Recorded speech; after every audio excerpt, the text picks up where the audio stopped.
Hello fellow Capsuleers, this is Lord Surtr, and this video is going to tell you everything you need to know about Abyssal Deadspace, all of the information, what it is, all the weather types, all the effects inside, tactics for all the rooms, resources to connect and look stuff up with, how to sell your mutaplasmids, how to mutate stuff, and so on and so on. So without further ado, I'm gonna get right into it. This is gonna be a very long one, so this one will be chaptered, and I will put timestamps down below, so you can. Abyssal Deadspace.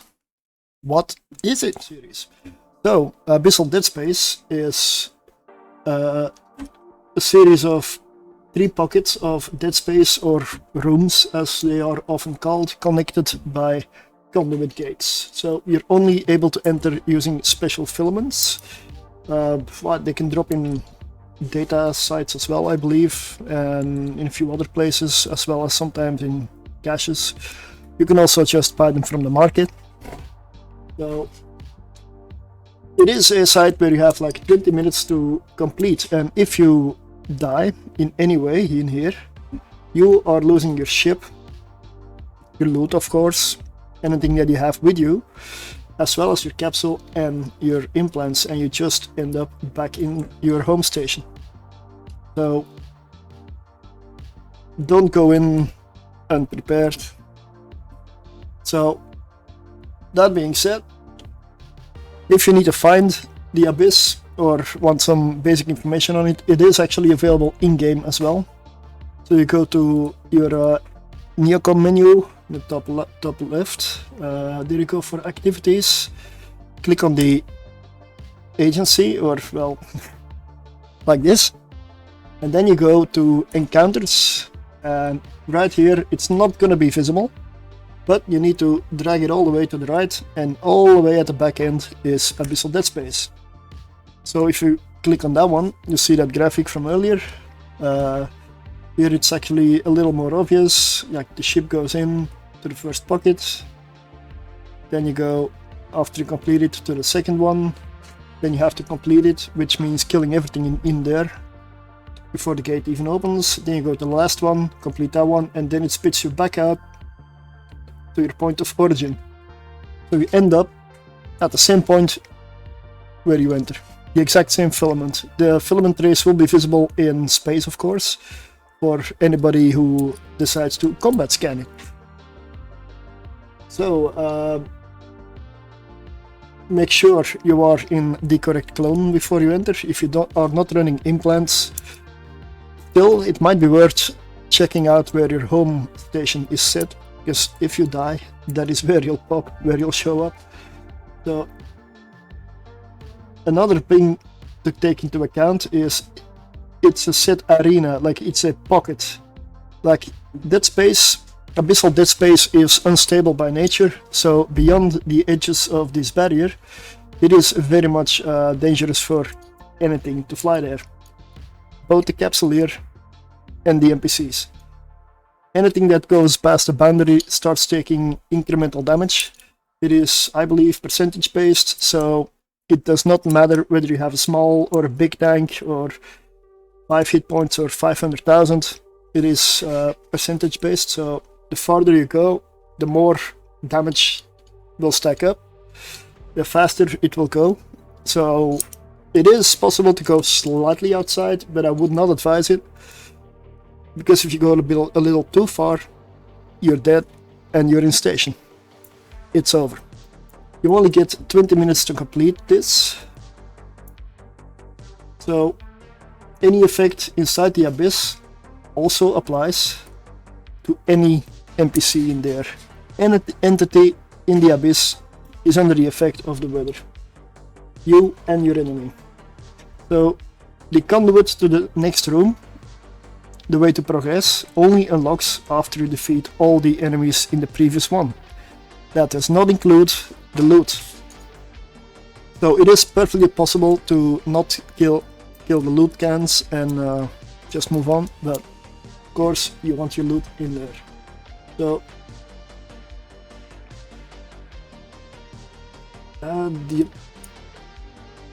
Right, there's also the amount of lines near the inner edges of the 3 triangles of the conduit gate. You'll see it when you encounter it, shows you the room you are leaving. Like, there will be 1 line for room 1, 2 lines for room 2, and so on. But nowadays, CCP put in a nice metric to your left, which will basically tell you the rooms you've completed, like room 0 out of 3, 1 out of 3, 2 out of 3. If you completed 2 out of 3, you know you're in room 3 out of 3, so the last room. It's very easy to follow over there. The origin gate is at the end of the 3rd room, and that is the one that takes you back to your point of entry. You can easily recognize it because it doesn't have the lines in the middle. It's basically a full triangle when it opens. So you can run the Abyssal Deadspace with 1 cruiser, a solo cruiser, as it says here. Any cruiser can run it, except strategic cruiser. Strategic cruisers, so Tengu, Loki, Proteus, and Legion, cannot enter. Destroyers you can take 2 people in, so that can be you and a friend, or 2 of your accounts. They don't have to be the same ships. You can combine like 2 filaments, so you need 1 filament for every account or every character that enters. So solo cruiser needs 1 filament, destroyer with 2 people needs 2 filaments, frigates need 3 filaments, because of course there you go with 3 frigates, 3 characters, 3 accounts, or 3 people. Now, loot skills with the filaments you need to enter.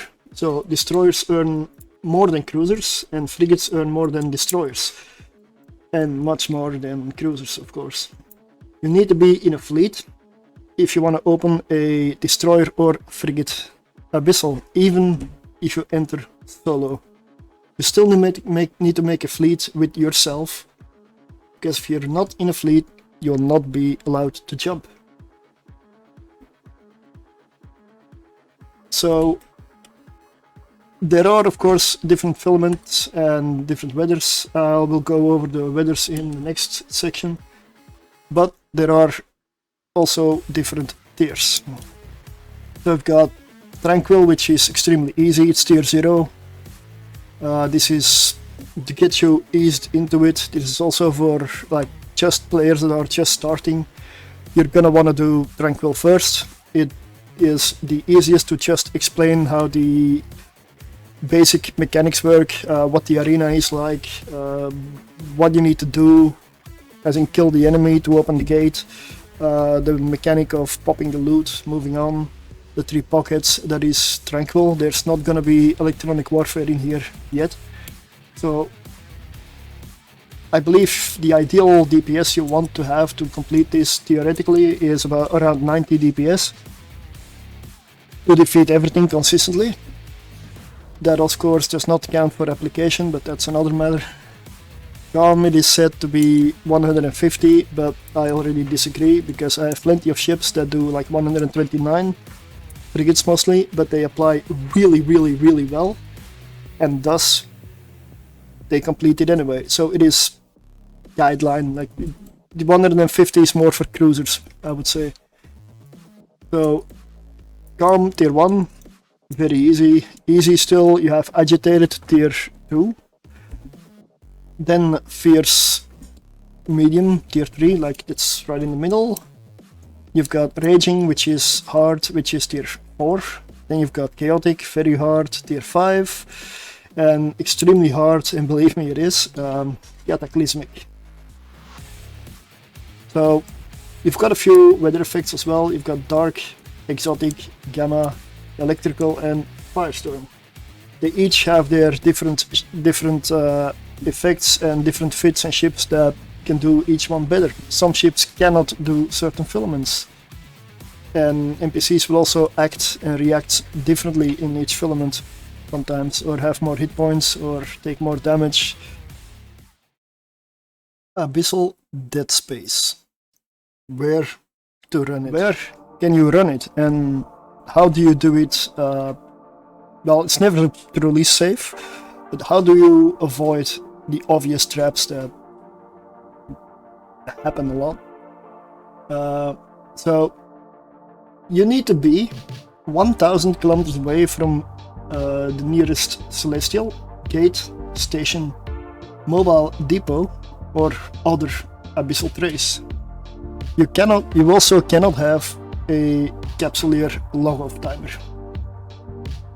You cannot start an Abyssal Deadspace inside a Deadspace pocket. So if you are, if you take an acceleration gate, for example, behind that acceleration gate, you cannot open abyssals. No Deadspace pockets. You also cannot open an abyssal in an abyssal. As funny as that sounds, it does not work. So yeah, preferably you always start your abyssal runs from a safe spot.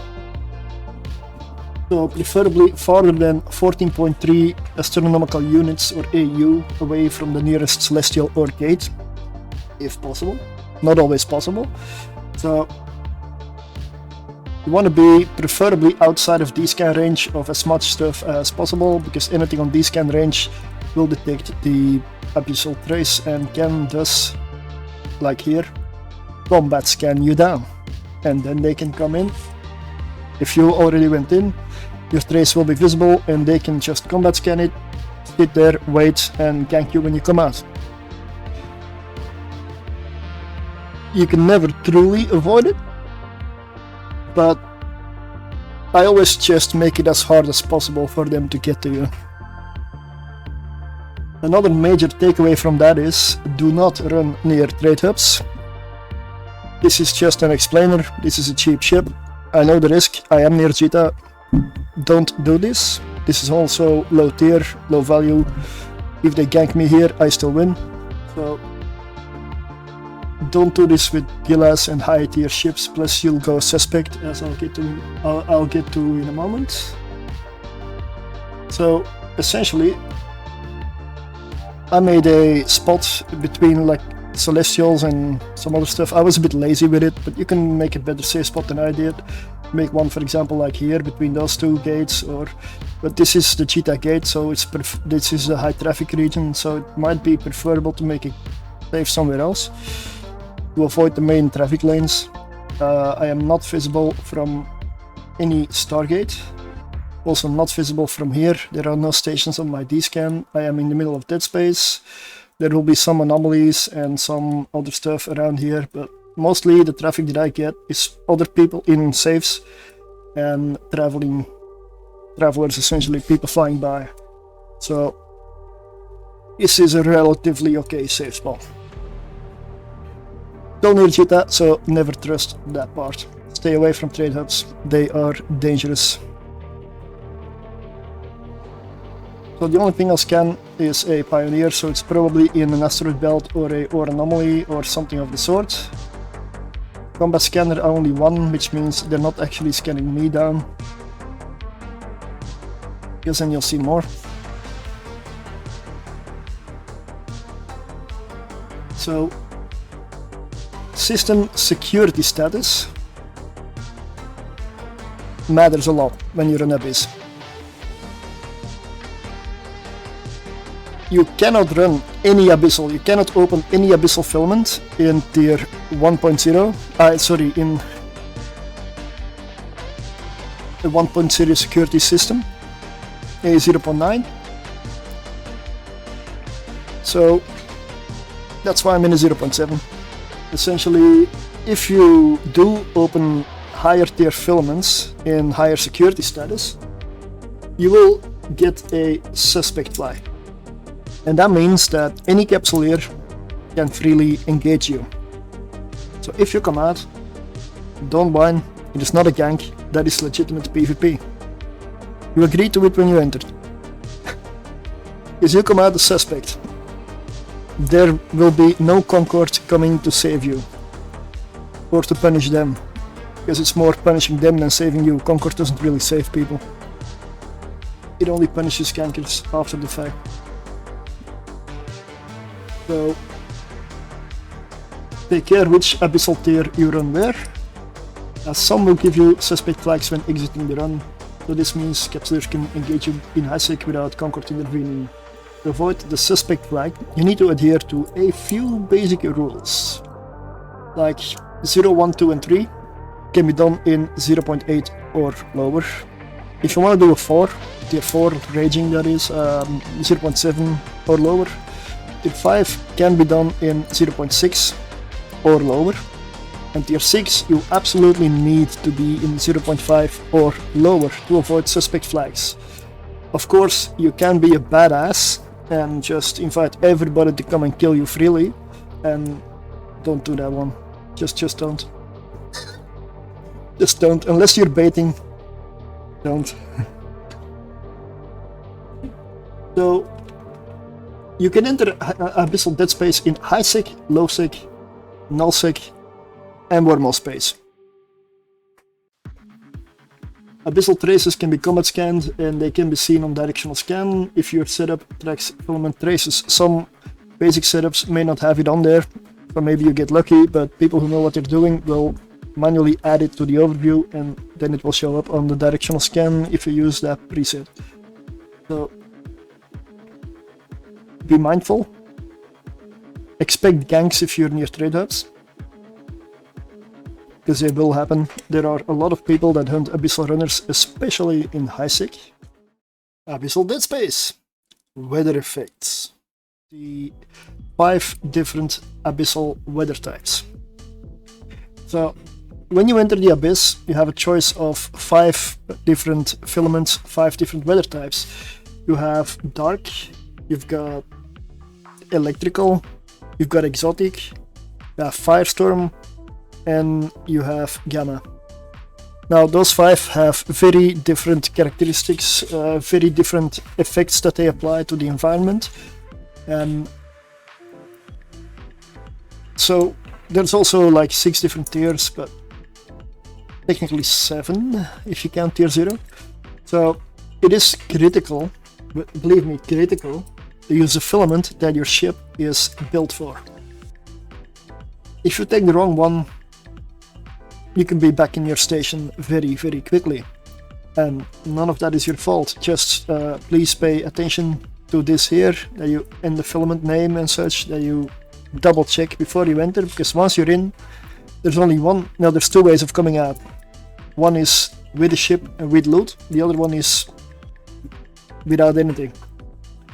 So the weather types, they all apply to the player's ship and the NPC's ships as well. Everything in there suffers equally. So at tier 0 to 3, you have like a chance to get a minus 30% penalty or a minus 50% penalty room. Tiers 4 to 6, you get the minus 50% as the lower end, and you get a chance to get also the minus 70% room, which can be rather harsh. So we're going to get into a dark here. So I'm going to run a dark filament in the background. So a dark matter field is kind of special. I mean, they all are, but you got 50% maximum velocity bonus. So here you're gonna go very fast, but so do the NPCs, which does mean that it indirectly hurts tracking and your transversal a bit, or your inertia. If you want to stop, you're gonna go faster, so it takes you longer to stop, it takes you longer to turn your ship, it takes you longer to adjust your speed, essentially. Also, the dark speed clouds here are notorious, especially if you're on a macro warp drive in dark. If you see a white cloud, stay clear, unless you specifically want to abuse it. So dark also gives a minus 30%, minus 50%, or minus 70%, depending on the tier and the chance you get on turret fall off and optimal. Optimal and fall off are debuffed in dark. So most turret ships don't do very well in here. Now that only applies to turrets. And note that it does not directly affect tracking. Tracking is fine. The only tracking that will suffer in here is because of the speed bonus, indirectly. So this debuff against fall off and optimal range does not apply to missiles, which is why you see so many missile ships running dark abyssals or photon projectors. The reason I also do not advise any like drone ships in dark is the drones get the speed buff. They are super fast in here. So are the enemy. That means that they have like a tiny window when they're macro warp driving towards their target to get a shot off before they're way out of range. And then they have to do the same again. So they're basically gonna go back and forth and they're not gonna hit very well. Unless it's a battleship, but you get the point, right? Drone ships, it's possible you can complete them with a drone boat at the low tiers, but it is not going to be optimal and it's not meant for it. So with drone ships, I would not enter Dark Abyss. Turret ships, there are a few exceptions, but yeah, that's not something we're gonna discuss right here. So let's move on to the next filament. So here we are in a electrical filament. So this effect is called electrical storm. Here you can get away with a lot of stuff, capacitor wise at least, because you get a 50% capacitor recharge bonus. So this allows very cap hungry fits to shine. So this is, in my opinion, considered the easiest filament to fly. You also get a EM resistance penalty of like 30%, 50%, 70%, depending on the tier and the role. So a lot of ships that are not cap stable, not even close, outside of the electrical filament, as soon as they enter become super stable. Like this one has only 2 minutes cap, and in here I have 49.6% cap stability. And here we are in the exotic weather type. So now the effect that I have applied to everything in here is the exotic particle storm effect. So I'm currently in a minus 30% kinetic resistance room. So what this effect essentially does is you get a minus 30%, minus 50% or minus 70% room. Chances on those depend on the tiers. And the other effect would be to increase scan resolution by 50%. To be honest, it doesn't really affect anything. Like you're gonna lock a frigate 0.1 second faster, or like it does not affect much. So this is also a passive shield tank fit, but that's not the point here. It decreases kinetic resist, so I still got 45 in here. This is a minus 30% room. This effect is favored by a lot of Kaldari ships because of the fact that a lot of Kaldari missile boats specifically have a bonus to kinetic, like the Corax. So in here you are actually hitting the same boosted damage as the effect of the filament. So that's a double whammy. So Cerberus does really well in here, Hila does well in here, any Gurisa ship, most Kaldari missile ships as well. So this is a Firestorm filament. So Firestorm, the effect is called Plasma Firestorm. So you do get 50% more armor HP, armor hit points. That means the enemy does as well. The NPCs profit from the same stuff. So bear in mind that Triglavian ships, for example, they will have a lot of armor. Deep Watchers will have a lot of armor. Yeah, this is definitely considered the hardest filament. So because of all the extra hit points and HP, you have to, of course, be aware of the timer. Quite often you will run closer to the timer in Firestorms, because much more armor makes them a lot harder to kill. So you also get the minus 30%, minus 50% or minus 70% resistance penalty. It makes things a lot harder. So 50% armor HP bonus to everything in here, and minus 30% thermal resistance in this one. This is just a tier 1. So you really don't want to take the wrong ship into a Firestorm Abyssal. So my thermal resist on these algos is 37% now, but it's a lot more brutal in the higher tiers. So here we are with the Gamma Ray Afterglow weather effect in the Abyssal Deadspace. This is the Gamma sight. So this is the preferred filament, the preferred weather type for passive shield tanks. As you can see what I'm flying here. So this essentially gives 50% more shield, plus 50% shield hit points. So essentially it comes down to 150% of your shield total hit points in here. It does apply to both the player and the NPCs. This is better for passive shield tanks, so the shield HP bonus of course helps massively. So you've got also the 3 different strengths of the room in here. You've got the minus 30%, minus 50% and minus 70% explosive resistance penalties here.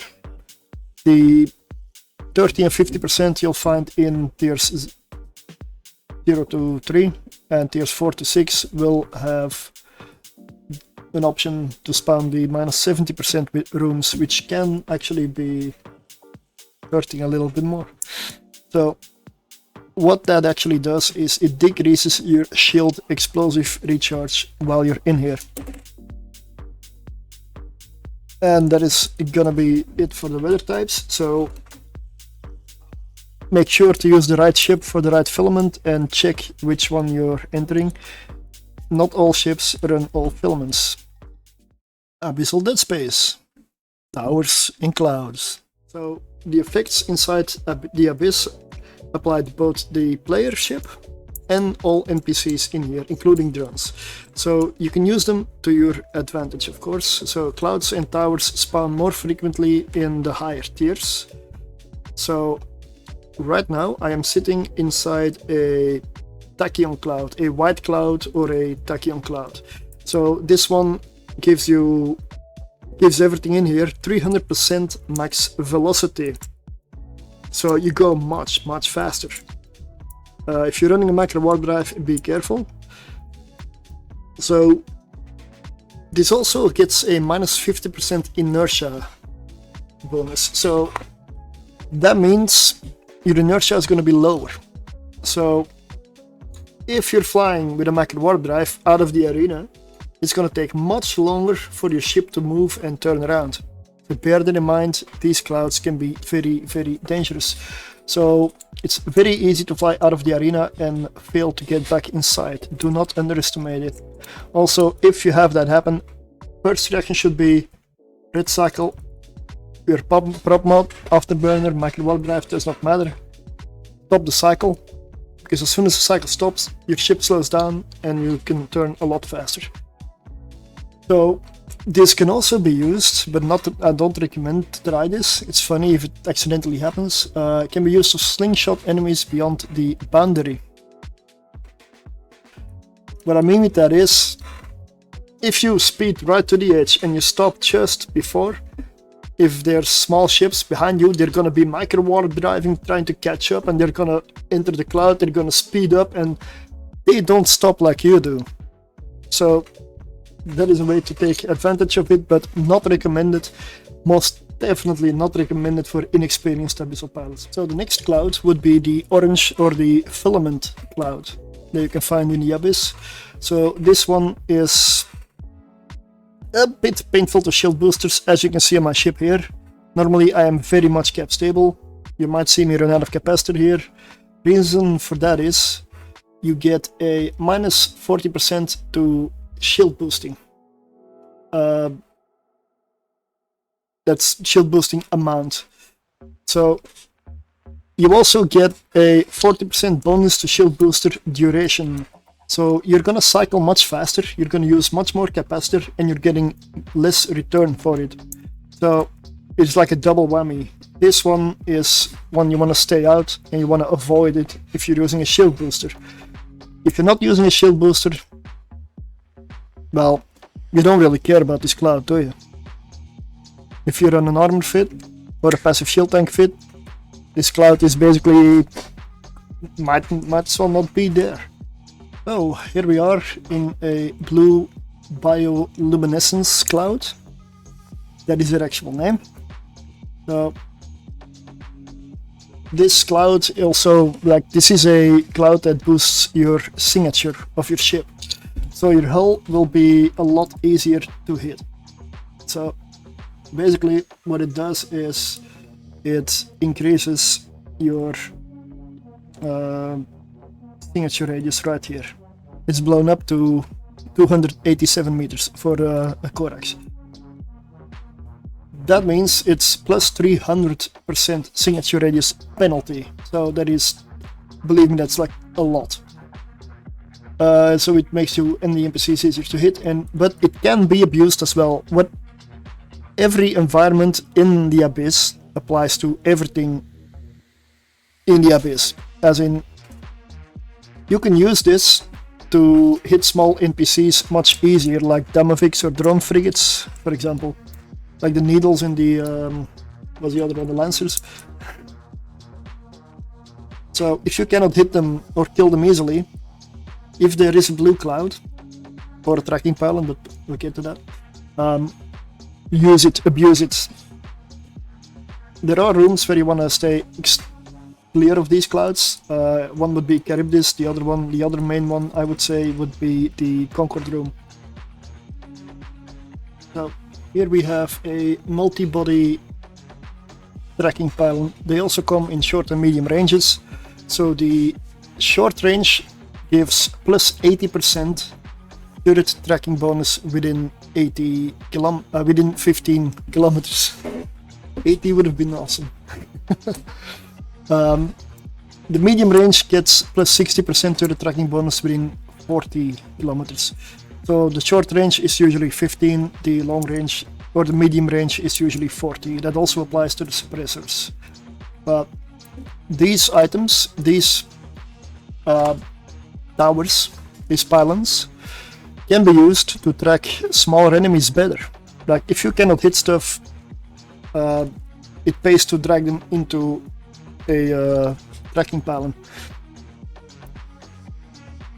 That also works for the enemy, so that also means they will be able to track you better. So bear in mind, if you have like a room with Charybdis and she's sitting on one of these pylons, you may not like it as much. So you may want to try to push it off or move by kiting.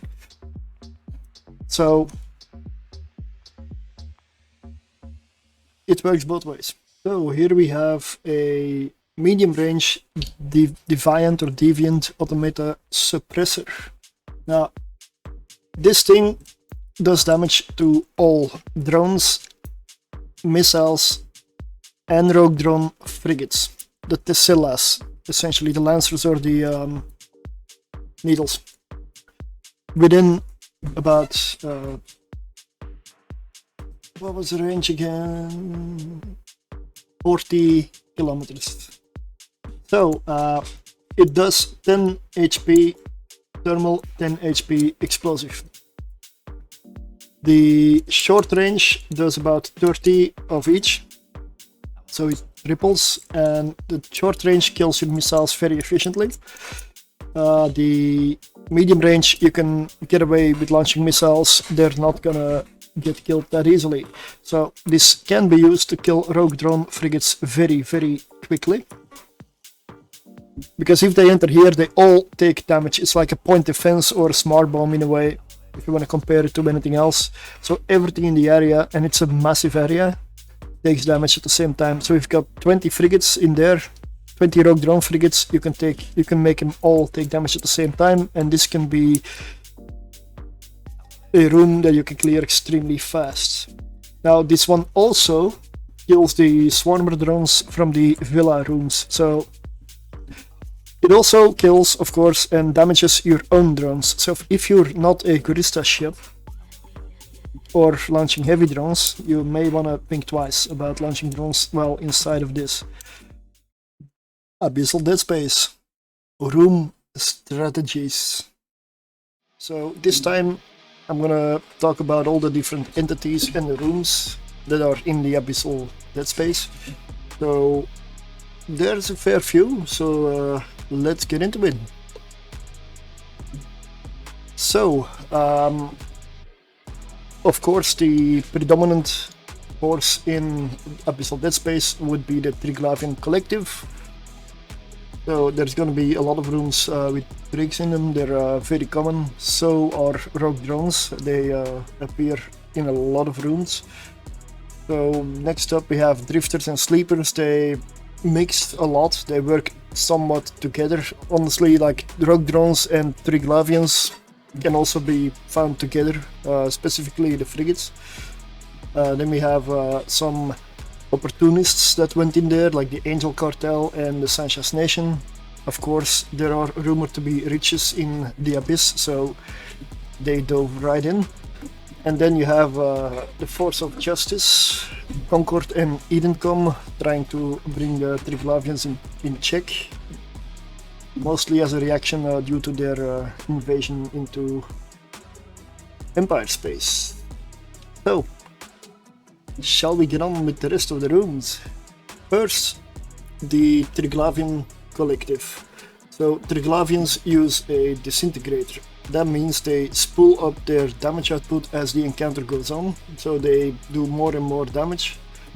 A way to break or reset their spool is to fly out of range or to make a miss, and they will start back from the beginning.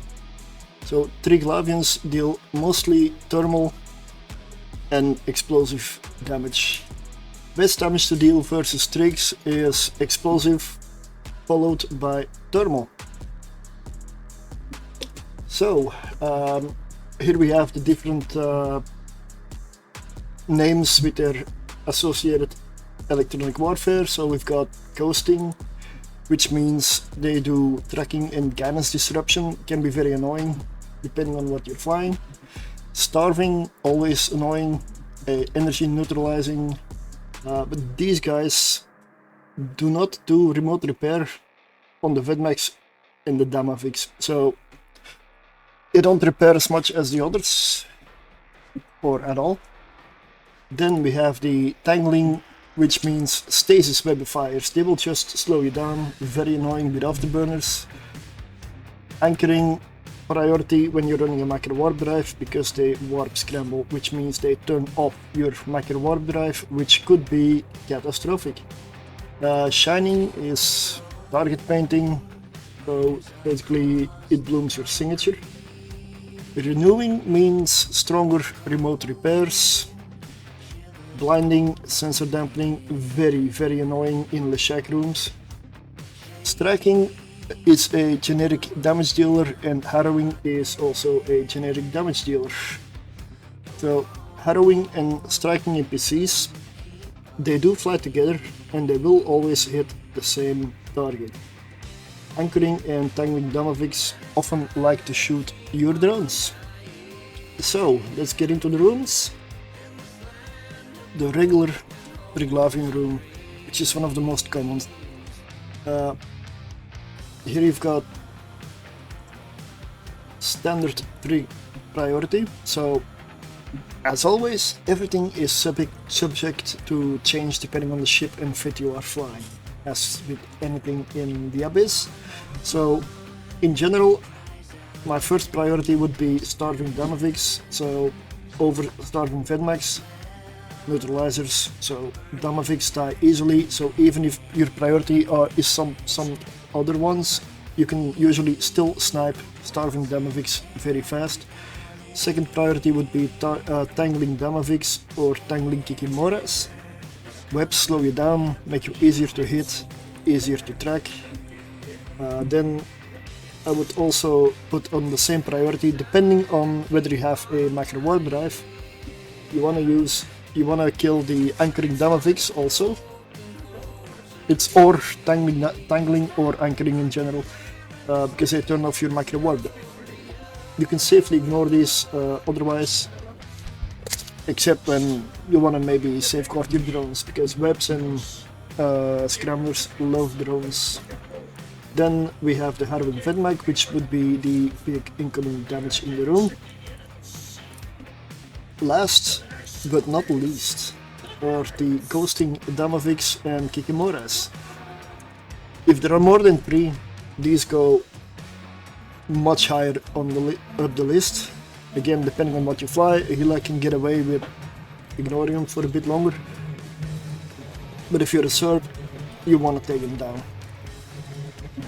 And then you have the rest of the room that remains, which would be Strike, Damavix, Strike, Kikimoras, or Strike.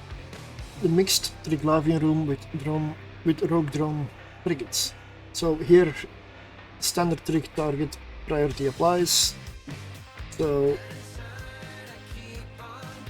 I usually take out the Damavix first because they do remote repairs, even though the Rogue Drone frigates die very fast. So then I go for the Tesselas, the frigates, the Needles or the Lance. They do not switch target and they do kinetic and EM damage. So this is a very straightforward and easy room, there's not much you can do wrong. So let's go for the next one. The Rodiva room. So this is a Triglavian room with Rodiva's logistics and Damavix and Kikimoras. There's also a version that comes with Rogue Drone frigates. We will cover those later. Rodivas and Kikimoras kite around together, so they will always stick close to one another. So if there are of course a lot of starving Damavix, you may want to take those out if possible. So the first priority in this room is to snipe small stuff before the Rodivas get close, or to ease neutralizing or webifying or scrambling pressure, or until the Rodivas can lock on and start their remote repair spool up. Second priority, absolute priority in this room, would be the Rodivas, because they are logistics. The longer they spool, the longer they repair on a target, the more they will repair. They work similar to the disintegrators, but for armor repairs. So getting rid of the Rodivas will make the room a lot easier. And last, behind those, it's a regular target priority. If there are any starving remaining, take them out first, then tangling or anchoring, then ghosting, then others. Unless some are more dangerous to you specifically. The Drukkevac Triglavian room. So this is a trig room with Drukkevacs and Damavix or Kikimoras as support. So those Drukkevacs and the Kikimoras do kite around together. This is to a large degree the same priority as a standard Triglavian room. So Kikimoras do not switch targets, and if there are a lot of starving Damavix, then of course you want to take them out first, if possible. If there's a lot of tangling Kikimoras or Damavix, take them out. It's a bit of a judgment call on this one, depending on what the support is, because it can vary wildly. I also tend to go for shining Drukkevacs over the strike Drukkevacs, for the simple reason that I don't like to be target painted. The Villa Triglavian room. So Villa means they launch swarmer drones that are weak drones, and those drones do omni damage. So the swarmer drones do go dormant when their mothership gets destroyed, so they should never ever be a priority. Villa rooms also do not remote repair, and it is much better to focus on the Damavix in this room than on the Vedmax, for the simple reason that every ship launches 5 drones, 5 swarmer drones, and they are the brunt of the damage in this room. The Vedmax are special, they don't do as much DPS with their disintegrators. So any ship you take out is 5 drones off the field. And add to that the fact that the Damavix come with some annoying electronic warfare. So priority will always be Damavik over Vedmak, and within that set there would always be the same as always: starving over tangling / anchoring, over ghosting, over anything else. Swarmer drones can also switch and will attack your drones. One thing you can use here, you can use the environment to kill off the room really fast. You can just use the automata suppressor towers to take out the swarmer drones very quickly and ease the DPS. In general, this is an easy room. There is also another variation, the Kikimora Damavik room.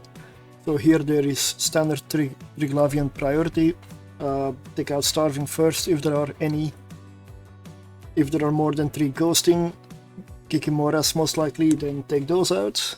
Other than that, tangling and anchoring should also be a priority depending on macro warp drive or afterburner. And yeah, this is basically just a lot of Kikimoras usually, so do not underestimate them. They pack a punch, or the longer you let them spool, the bigger the punch. So beware. The Leshaki room. So here we have the simple priority of kill starving Leshaks, then tangling.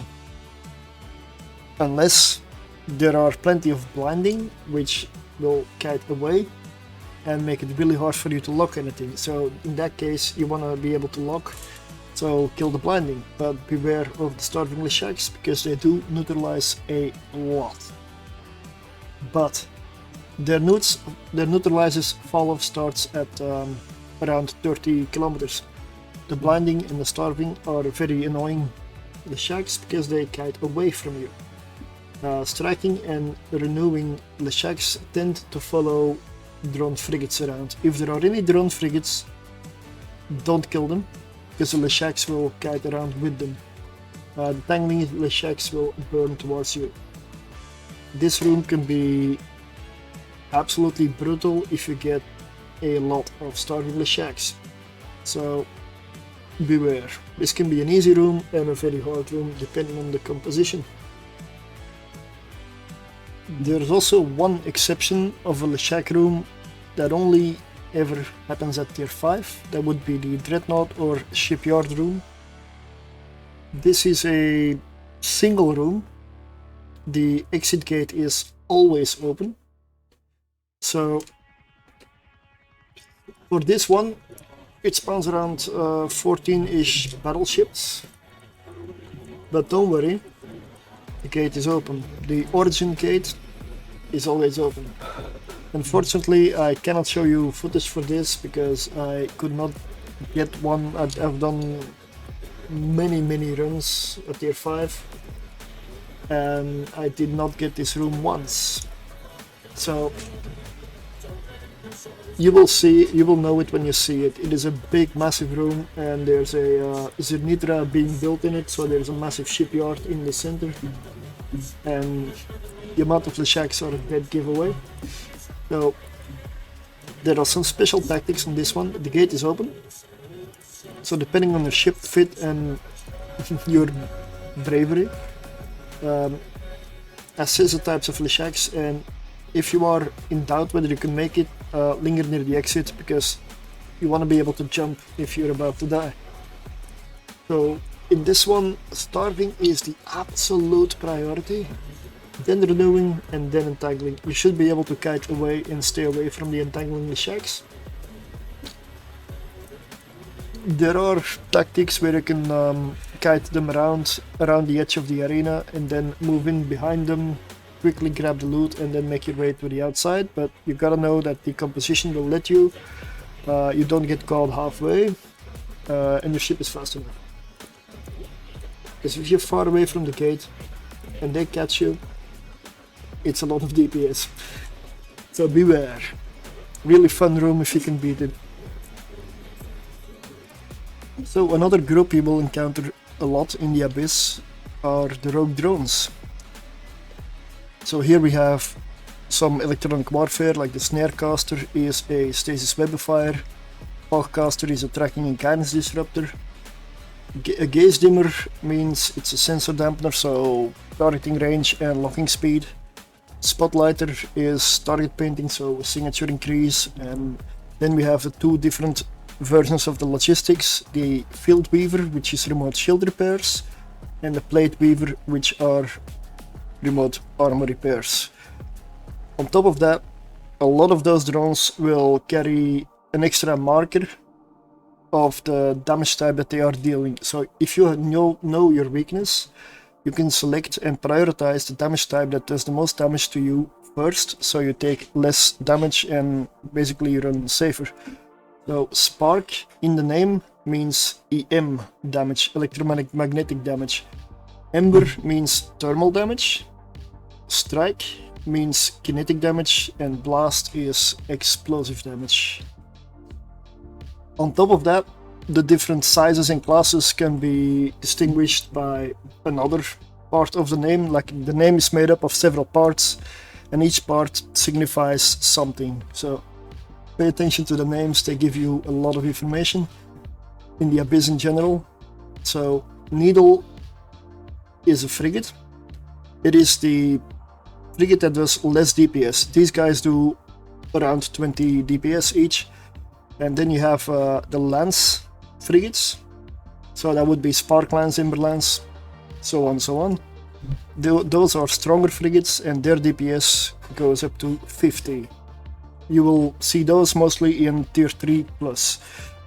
Then we have the Grips, or the drone battle cruisers, as I often call them. They do around 200 DPS, the Tessera essentially.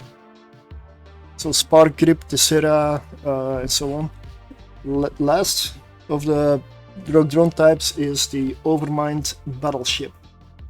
Now this one does more and more damage the higher in the tiers you go, and in tier 5 and 6 it also webifies. So bear in mind it does webify when you get close. These guys are battleships, they can still do those mythical wrecking shots, so beware. The Rogue Drone Frigate Room. So in this room there are some special tactics you can use. You can use the automata suppressors to kill them off faster, because they do damage in an area, like a smart bomb or a point defense. So rogue drone frigates specifically will take damage from those, as do your drones and your missiles. But they take damage from them all together at the same time because of this area, so you can kill off entire rooms really fast. You can also use the blue clouds or the tracking pylons if you cannot manage to hit them hard enough. They work both ways as always, so priority here would be 1 Snarecasters, because you don't want to be webified, 2 Fogcasters, because you want to be able to hit them better, and 3 the drones that do your lowest resist, so Spark, Strike, Ember or Blast, and then whatever remains. Very fun to do with the Stormbringer, by the way.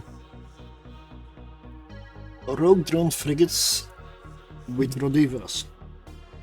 So this combination can also happen, where you have some Triglavian logistics coming to the aid of rogue drones. So in this room you can kill some of the drone frigates fast before the Rodivas apply the repairs. If you have a lot of DPS to punch through because they have very low hit points, the Rodivas shouldn't matter too much. So I would first focus on the frigates that do your lowest resist. Unless maybe webifiers like snarecasters, but there shouldn't be much dangerous in this room. So just go for your lowest resist and then kill the Rodivas and finish up whatever remains. It's a very easy, very straightforward room. The Rogue Drone Frigate room.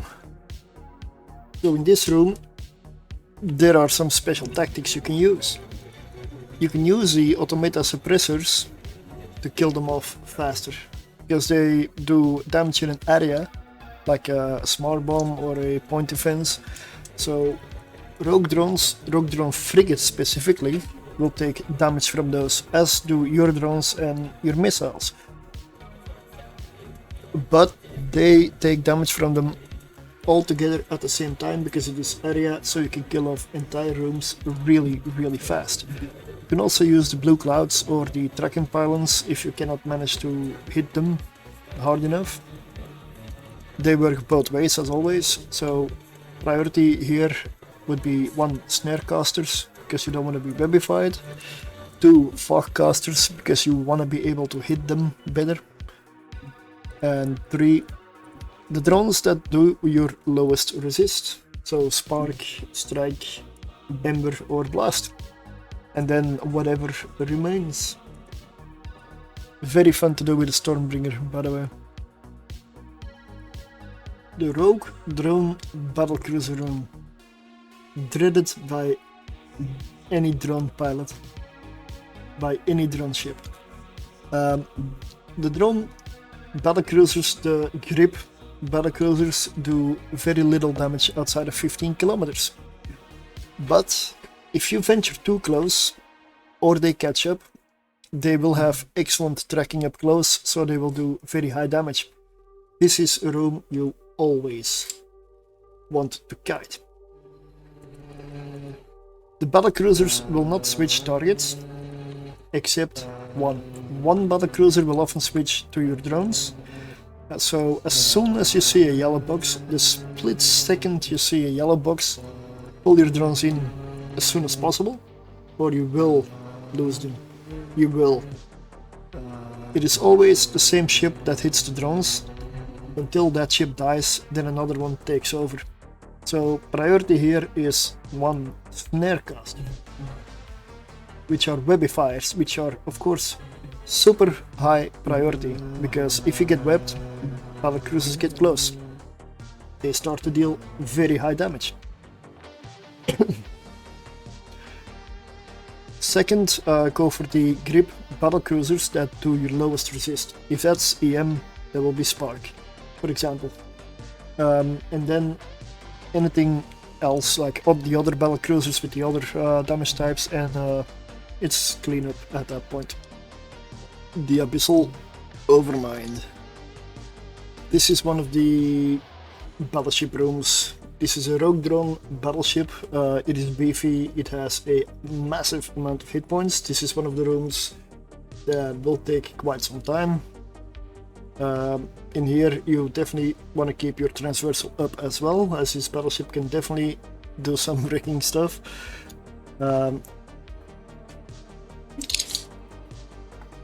The battleship, the Overmind, tends to kite away and is quite fast for a battleship. You may end up chasing it to the edge of the arena. Of course you can kite it around depending on where the ship is, because it will kite away from you. In tier 5 and 6, this thing will also webify. So the first priority here would be snarecasters and spotlighters, webs and target painters, simply because it makes it easier for the battleship, for the Overmind, to hit you. Of course, then kill the Overmind and all remaining small drones. This room should be very straightforward. It does not do a lot of damage unless you fly badly. Then we have the sleeper and drifter rooms. So they often are seen working together. There's a lot of different variations here. So we have, for the Ephialtes cruisers, we have the Dissipator, the energy neutralizing version. Entangler means stasis webifier. Spearfisher is a warp scrambling Ephialtes. Confuser means tracking and guidance disruption. Obfuscator is sensor dampening. Illuminator, target painting. And a Lancer is basically generic damage and can occasionally also go for your drones, as does the Spearfisher. And very rarely, but it happens, the Entangler. And the sleeper cruisers, the general sleepers, we have the Firewatcher, which is the frigate neutralizer. We have the Sentinel, the cruiser neutralizer. The Warden, the frigate webifier. Upholder, cruiser webifier. Preserver gives remote repairs. These guys don't have any shields, so it's always armor. Aegis and Escort are frigate generic damage.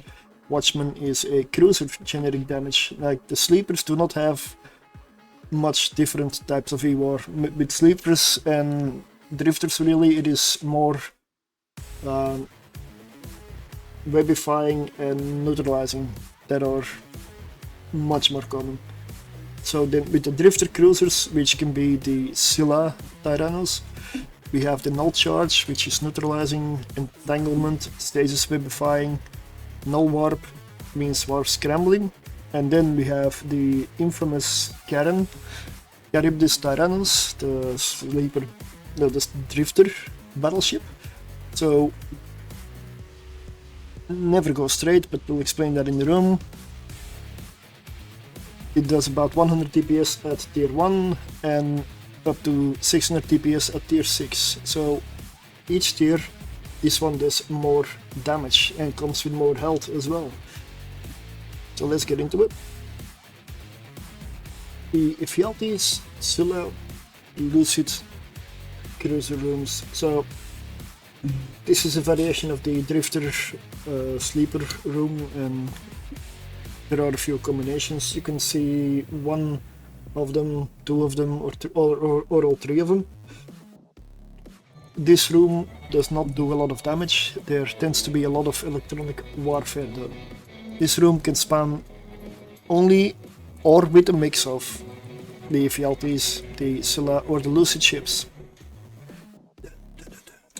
The priority shifts depending on what you fly. If you're not a passive tank, you want to go for the neutralizers first. There's usually a lot of them in this room. If you're an afterburner fit, you want to go for webifiers. If you're a micro water drive fit, you want to go for warp scramblers. Sometimes if there's a lot of everything, you take one out of each and you just cycle through them. If you have turrets or missiles, or use them a lot, if there are more than 3 confusers, you want to take some out as usual. Of course, it is best to judge for yourself and alternate between what's most dangerous for you, killing one of each or killing all of one. Spearfishers and entanglers also really love drones. Next up, we've got the Lucid sleeper room. So in this room, Watchmen, Aegis and Escorts guide around together. The Wardens and the Upholders can also shoot drones. Those are also the webifiers. So priority again depends on what you fly. If you're not a passive tank, you want to go for the Fire Watchers and the Sentinels, which are the neutralizers. If you're an afterburner fit, you want to go for Wardens and Upholders, which are the webifiers. So often killing one of each, if there are many of both, eases the pressure. So of course you want to kill the rest afterwards.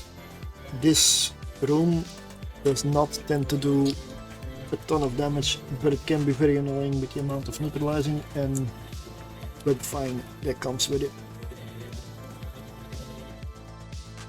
The Deep Watcher room. Now, this room is a DPS check. This one can take a very long time to clear. But this room also does very low damage output, unless, of course, you sit still. Occasionally comes with a few frigates, you can kill them on the way to the battleships with your missiles or whatever light drones you have. The Deep Watchers do not tend to move much. Usually they are stuck in the gate, they also stick together, though sometimes they can kite slowly towards the edge. Very straightforward room, just a lot of hit points to go through. Yeah, rip this Karen Tyrannus. Lovingly or not so lovingly called Karen by the Abyssal community. Most important rule in this room: never fly directly towards or away from Karen, the battleship. Never lock eyes. She will win the stare down. Wrecking shots are definitely something to watch out for. They are brutal. So always keep transversal up. Approach or kite ideally at an angle of ±45 degrees. Up, down, left, right. It doesn't matter as long as it's 45 degrees. Until you get real close to her. So you can slip under her guns, because she actually has bad tracking. Stay away from blue clouds. They blow up your signature, make you much easier to hit. You don't want to invite wrecking shots. This room can spawn with two variations. One is all drifter cruiser supports, the Scylla cruisers, or a version with mixed drifter Scylla cruiser support and effialties. Now the drifter cruiser version can have a lot of webifier and neutralizer pressure. The effialties versions come with more varied electronic warfare.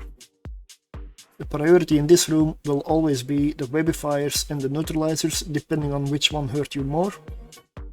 Because webifiers slow you down, make you easier to hit. Neutralizers take away your capacitor, take away your ability to move faster, make you easier to hit indirectly.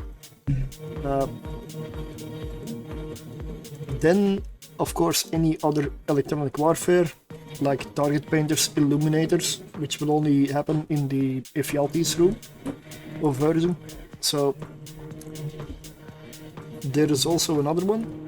If there are massive amounts of confusers, you may want to take some out because they do tracking and guidance disrupting. And that is basically the gist of this room. Just never go straight at the battleship. Kill supports on the way to the battleship or on the way from the battleship back to the gate. Try to maximize your time kiting in and out, because she will kite to the edge of the abyss, except in dark. In dark she can often be found approaching. So here we have the Angel room. Now this is a room with very high damage application.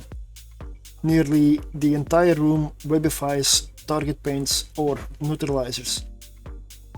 On top, angels are very fast, so they will catch you kiting around and then sit on top of you. The brunt of the damage in this room are the Cinnaball cruisers.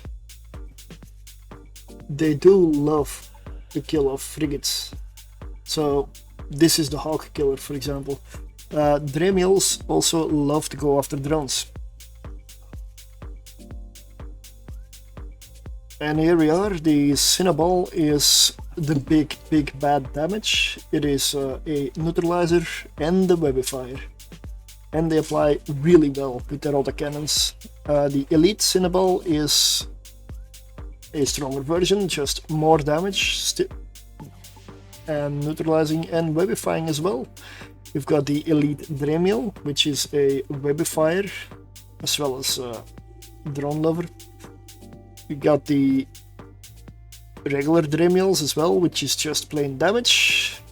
We've got the Echo, which is a webifier and a warp scrambler. The Furies are neutralizers, but they're just frigate size, they die fairly fast. The Ixion is guidance, disruption and target painting. Sword Spines only do target painting, Medusas do sensor dampening. And the Burst is of course the logistics. So, in terms of target priority, I always focus, if there is an elite Cinnaball, I focus it first and I kill one to ease the incoming damage.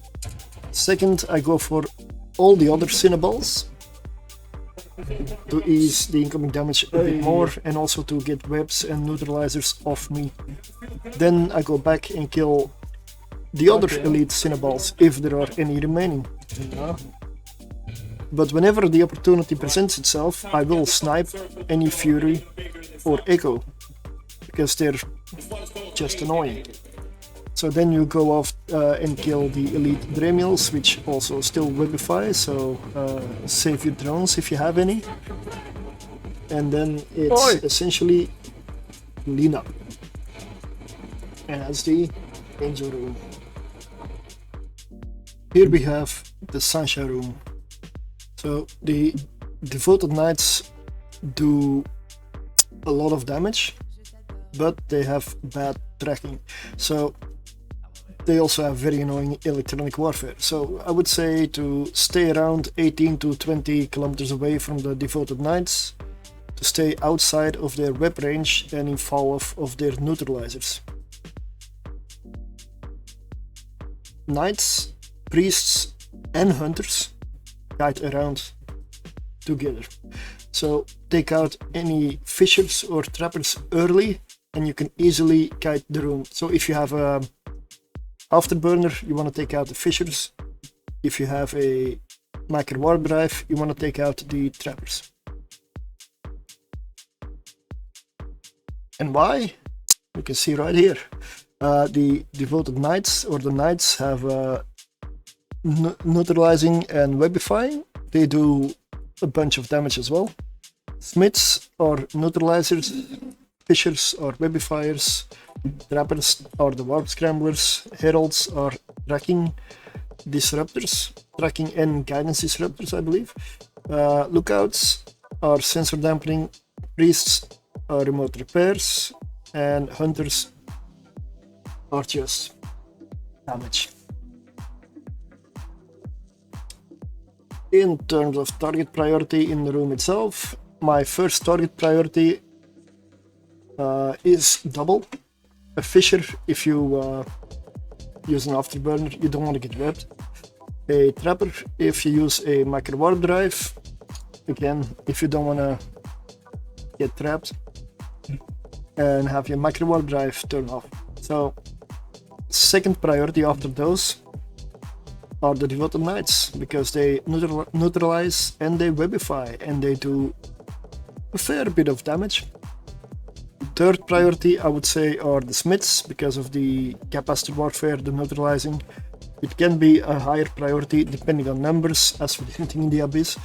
Heralds, they disrupt, so they make your turrets and missiles do worse. So when there are more than 3 in the room, I consider Heralds a high priority, because I'm going to use my drones and my guns and my missiles, of course.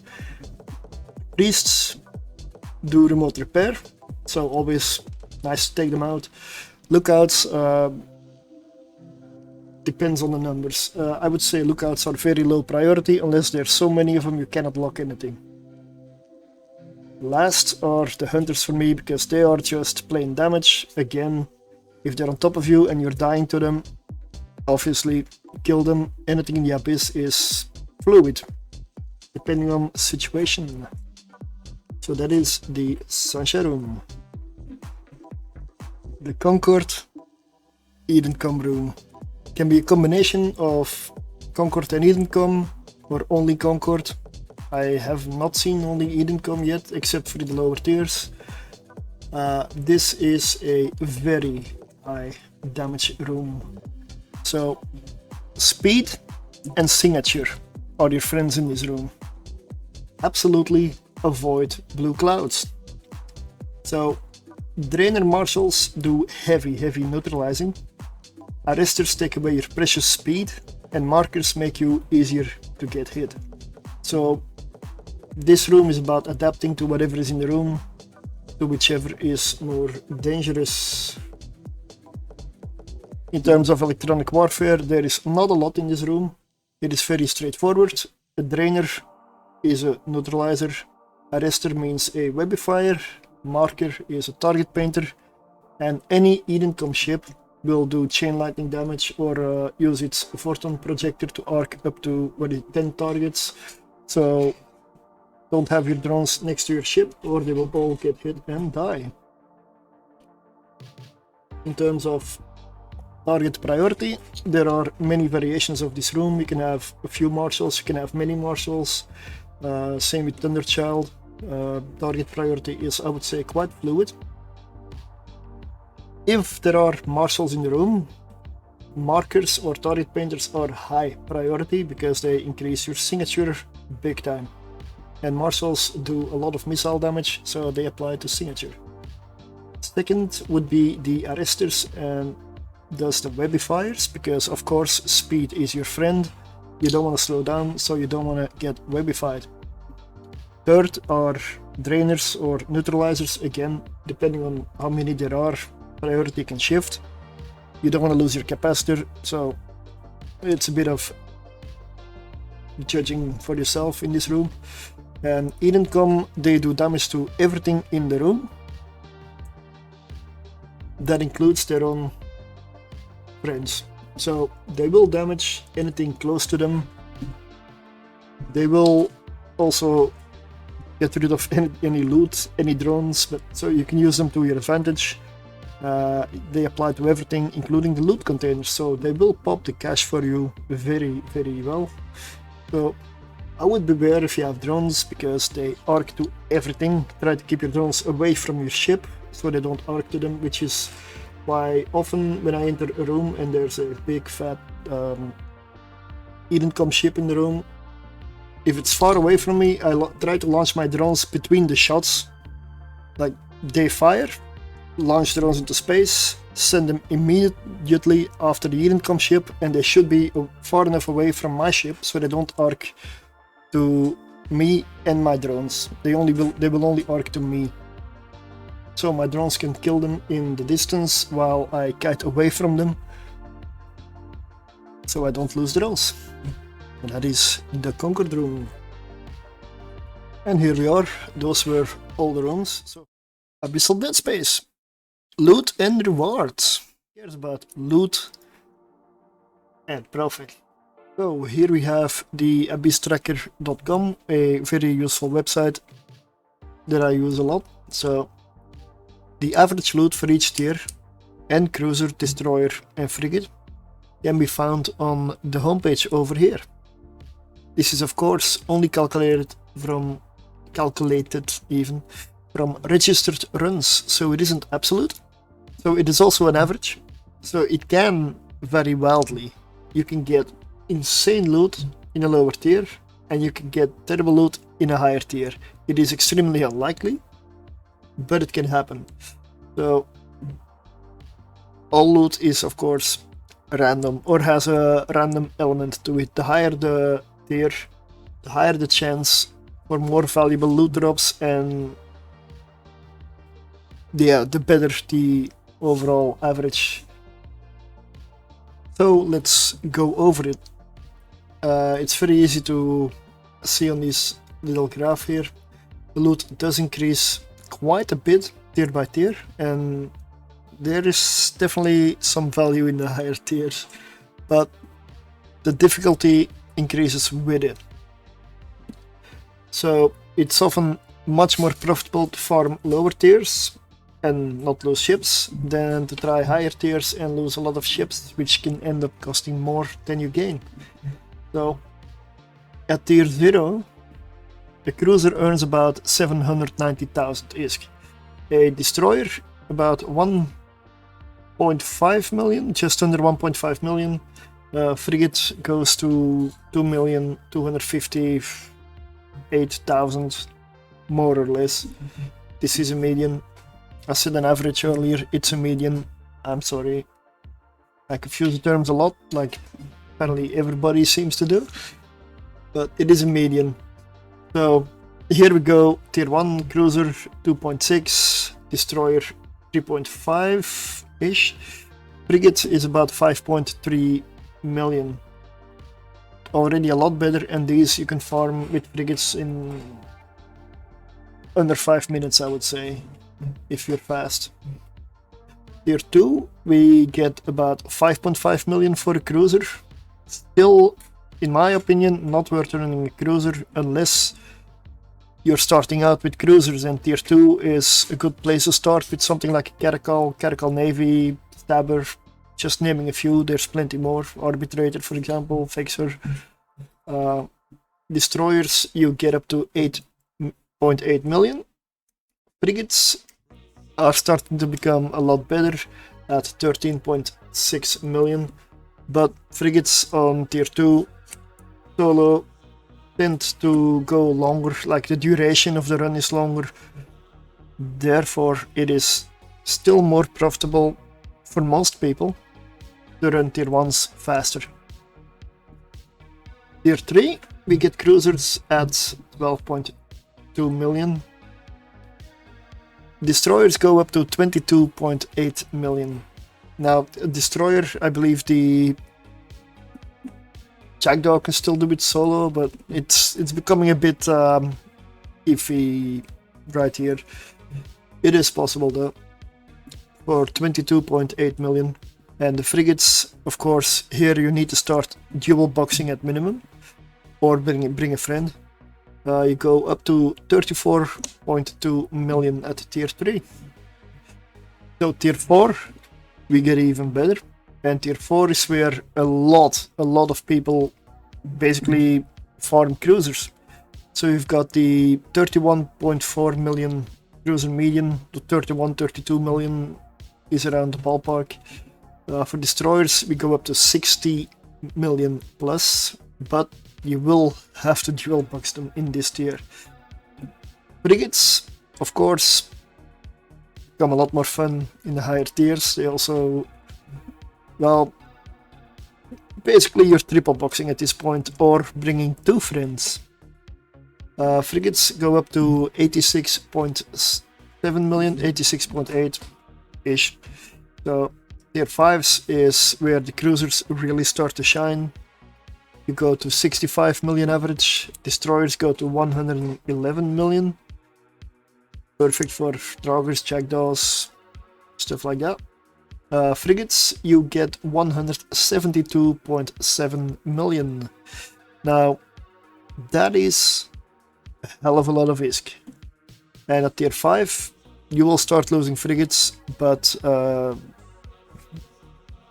you gain so much for each successful run that you should pay your setup back in no time, even with ship losses, which are usually assumed that they will happen. Tier 6, cruisers get 121.6 million on the median. That's the best a cruiser will ever get.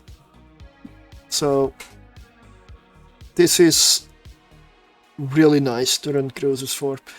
You only need one account, for example, and you don't need any friends. Destroyer medians, you get 219.5. I've only done it with jackdaws, but I do believe I saw Manfred do it with draugrs, so I'm very interested in those. Frigate medians go to 338 million. I've only ever completed a few. That's a goal, because that is one hell of an amount of risk. So there you go. Whenever you enter a room, the layout is always going to be similar. The biocache is always in proximity to the conduit gate, and 1 to 4 extraction nodes are placed near the edges of the arena.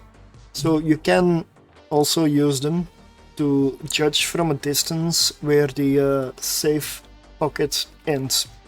They're usually pretty close to the edge. And then let's get into all different types of loot you can get in the Abyss. So first off, we have probably the most important part, or rather the most constant and steady part. This is similar to the blue loot from Wormholes. These are essentially the Triglavian survey database items. So a big part of the loot are these survey databases. They're only... No, that's wrong. They're not only found in a biocache. I have picked them up in the other caches as well, but the brunt of these will be in the biocache.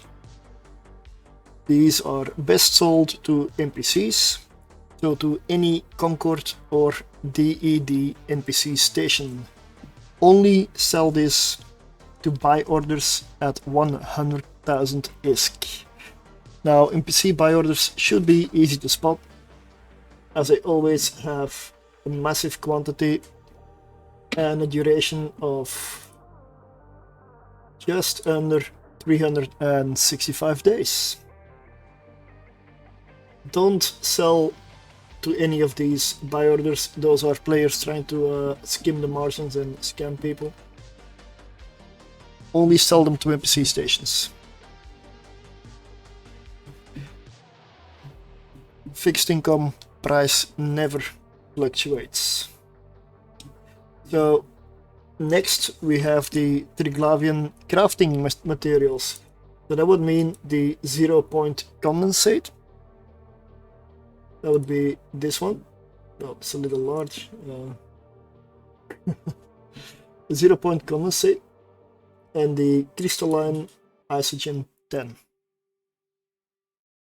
These can be found in all caches. Subnodes and extra loot caches also have these in there. Then we have another big part of the Abyss, and that would be the blueprint copies. So you can find blueprint copies for 6 the base. I'm not sure I should call them Tech 1, but base ships for the trigs. That would be the Drekavac, Teleshak, Rodiva, Vedmak, Kikimora, and Damavik. So there's also going to be a few blueprints that will drop for equipment, like the radiation sink, the Mutaplasmid compact remote armor repairer, or all of the disintegrators, Tech 1 and Faction. There's also a Faction version for the remote armor repair, but those are the equipments. So then we have the ammunition, like small, medium and large. Basic runs, they just produce ammo for the disintegrators. And then last, but definitely not least, are the glorified BPCs. Now these are essentially BPCs where you need a item and a mutaplasmid for a certain item, as is like a tenement afterburner here, and they basically improve the mutaplasmid and they give it a bigger range. So you essentially need no item. You just need the mutaplasmid and some residue. Now the residue you get from reprocessing abyssal items, which we'll get to in the next one, in the next part. But these ranges are a little better than the regular ones, as in they can be more negative, but they can also roll more positive. It's basically a bigger gamble. They can be quite profitable and they can become expensive. Then we have, of course, the Disintegrator specialization skill books that drop in the Abyss, small, medium and large. And of course, the most obvious one would be all of the different mutaplasmids. Now there are definitely a lot of different versions, but I'll get into it in a bit because I skipped on something. Of course, when you're in the Abyss, you use filaments, so in the Abyss you can of course loot more filaments. Usually they are around the tier you are running. There are exceptions, but usually they're somewhere like one below, one above. Then there is also one item worth mentioning, although I haven't found much information about it. I believe it's probably just a commodity / lower item.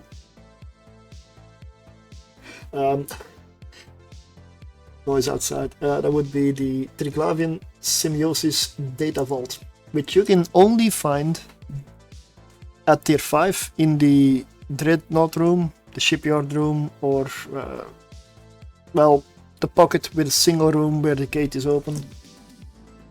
That is where this comes from. So far I've only been able to find some nice broadcasts and Triglavian stories with that one. Then let's move on to back to the mutaplasmids. You have 3 different types. You have the Decayed, the Gravid and the Unstable. Now each type has a bigger range to roll, so it can actually become a lot better. They also tend to be more valuable, like incremental. Let's see. In the Abyss itself, you have different weather types. You have 5 different weather types. So we'll start with Dark. In Dark, you find mutaplasmids for webifiers, disruptors, warp scramblers, afterburners and macro warp drives. So mostly anything relating to propulsion. Electrical is all about capacitor. You find everything for energy neutralizers, energy Nosferatus, cap batteries, and also EMP smart bombs. EM smart bombs essentially. Now exotic is, I would say, the odd one out. In exotic you'll find much more Isogen 10 and the other item, the condensate, 0-point condensate. They're essentially good to run for people that want to produce stuff or basically are interested in industry. They also drop the Graviton smart bombs. Basically the kinetic smart bomb mutaplasmids. Then we move on to Firestorm. Now Firestorm is all about armor. So the armor plate mutaplasmid, the armor repairer mutaplasmid, the ancillary armor repairer mutaplasmid, and it is all about armor and thermal damage. So here you will find the plasma thermal smart bomb. The last filament is the gamma. Now gamma is all about shield. Here you will find shield extenders, shield booster, shield ancillary booster mutaplasmids, as well as the proton smart bomb, which is the explosive smart bomb.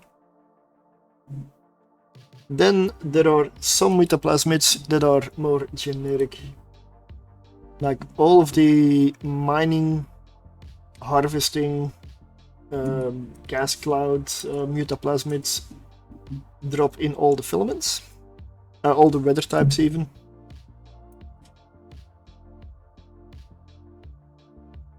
The industry and weapon upgrades, essentially the weapon upgrades like ballistic control, mutaplasmid heat sink, mutaplasmic radiation sink, mutaplasmid, those types. Now the industry mutaplasmids have been added with catalysts and they can be quite valuable. People actually really use them.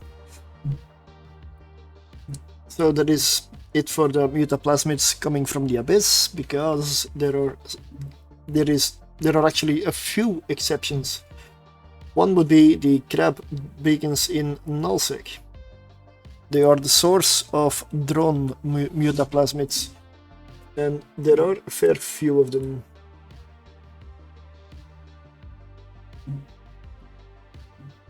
And I had one ready here. For example, the exigent medium drone firepower mutaplasmid. Used a lot for example, Gillas. There are plenty of them. They roll for light, medium, even sentry drones. I'm not sure. And heavies. They essentially boost stats or roll stats similar to the other mutaplasmids. And they exist for navigation, speed, firepower, and durability. Those come from nullsec crab beacons. There is one more mutaplasmid where I was unable to find much information about. That would be the damage control and the assault damage control mutaplasmid. I just couldn't find any info about those. They also seem to be rather rare, so I do not know where they come from. Could be botch fun, but that is just guesswork. If anybody knows, please let me know in the comments down below, and I'll make a pinned comment in this video, and possibly the next one will be all about abyssal rolling and mutaplasmids. So the next thing is, what looting strategy do you go for? So with frigates in the lower tiers, for example, or generally in lower tiers, I would go only for the main cache. What that means is you only go for the bio-adaptive or bio-combinative cache, which would be this thing, this big one right here. You go straight for this, you loot this, you go straight into the next room. And that is it, that is all the strategy. Now, the second thing you can do is to go for all the loot caches, or most of them, whichever ones come in within the time limit. You always gotta come out. If you don't come out, you don't have loot. So the full loot strategy, I would argue, is not efficient in the lower tiers. So that means it's not efficient in, I would say, tier 0 to tier 4. Frigates and destroyers almost never go for this at any tier. Best done in cruisers, of course, as you have the room to fit a tractor unit.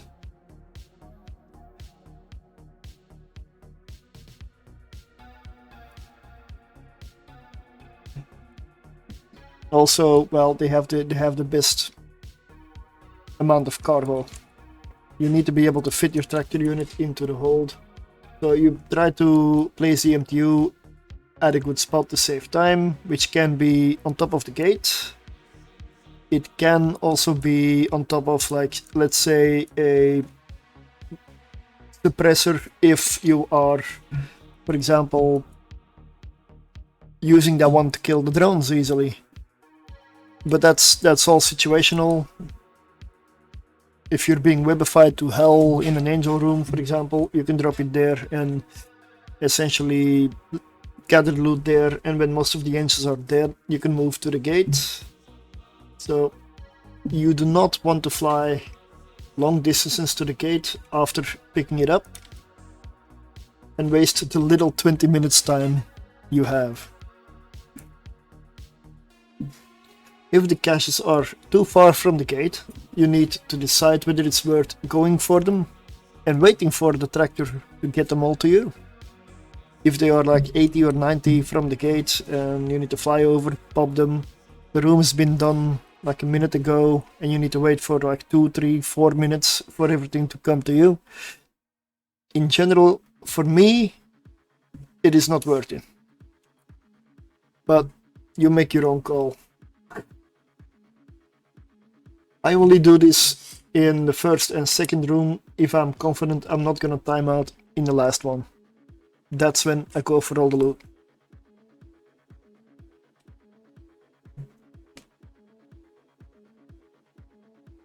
Essentially, the big takeaway in this one is loot is not worth losing your ship and implants over it. Because then you come out with absolute zero profit. You come out with a big fat loss as well. So that is it for this Abyssal Explainer about the loot and where everything comes from in the Abyss. Probably one of the most important parts, right?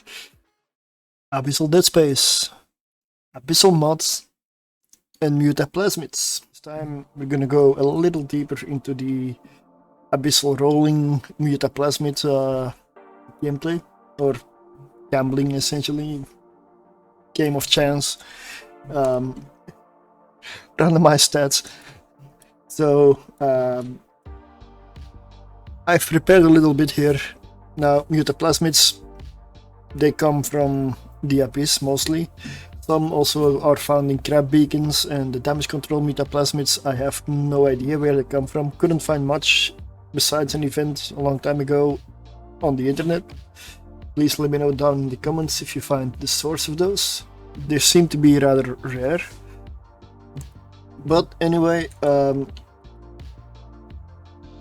each roll is of course different, and it randomizes the stats both in a positive way and a negative way. So you can end up with a very valuable module, or you can absolutely destroy your module. But the benefit is you can now reprocess them as well. So this is essentially a way to improve your modules with a chance modifier. So you need more shield, you need more DPS, not enough CPU, power grid insufficient, mutaplasmids can help, but let's get into it. So first off, we have the decayed mutaplasmids. So decayed is the lowest tier essentially, so you've got like 80%, 40%, 25, -5, plus -5 to +7, and if you now go to the gravid, you see these numbers? The range increases, both the positive range and the negative range.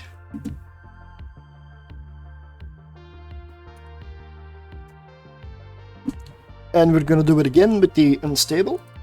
So with the unstable, you get an even bigger, even wider range that you can roll in. So you have a large chance of making your module a lot worse. But at the same time, the positive changes that can occur possibly are bigger. It's all a game of chance. So I prepared a few here, so we're gonna roll a few. So I'll start with one decayed. Let's go for a warp scramble 1. Here we go. These are the ranges I can roll in. So if you mutate, you'll see the sliders will go up and down and it will roll.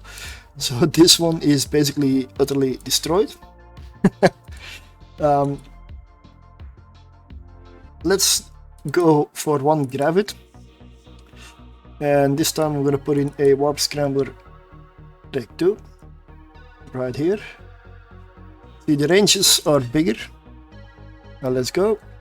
Destroying power grid, CPU is good, and optimal range is actually, this is if you can stomach a tiny little bit more capacitor, then this one is definitely gonna make your day. It has a 700 meters better range and a little bit more CPU. This is actually a decent roll. I'm not sure I want to roll the unstable one. It is only 8 million. Sure. Let's go for one, take 2 unstable roll. An even bigger range that it goes in, like it goes up to 10.8 kilometers of range here. Let's mutate. Destroy CPU, but Oh man, hardly any change in activation cost, which is okay, it's like regular. Yes, it needs more CPU, but the range is 1148 meters longer. So this one is actually a really good module. That being said, let's see where it is. Right here. I'm gonna drag this into my chat window here. I'm gonna post it in the chat, and then I'm gonna hit here, copy. Then we have a site, the mutamarket.com.